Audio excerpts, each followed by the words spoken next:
Nā, whā te kaumā waru ngā kehi hou o te kōwhiori, kua hua ake i te rohe o te puku o te ika, ko te nuinga kei te rohe o horo whenua. Nā kona, kua ara ake ngā iwi me ngā ratonga hauora Māori ki te whakahaere kaupapa motuhake, i rungi i te manako kia kaua te mate nei e horapa rawa ki Wainganui i a rātou. Anei rā a Regan Paranihi. Kei te whanake haere ngā kehi kōwhiori ki tēnei hapori.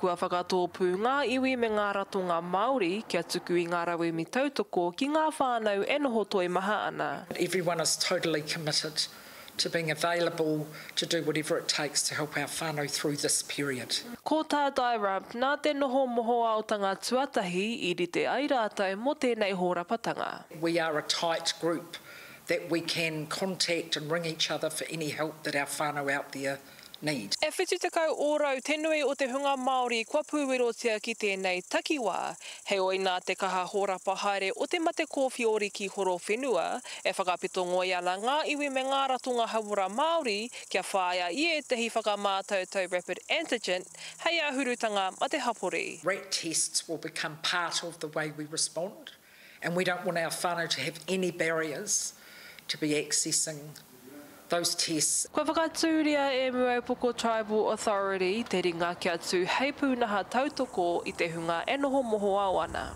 We sort out whatever they need, whether that's being put in touch with health, whether it's shopping, whether it's kai, whatever it is, we'll make it happen.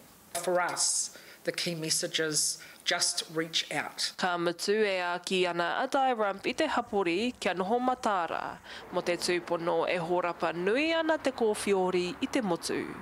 Regan Paranihi.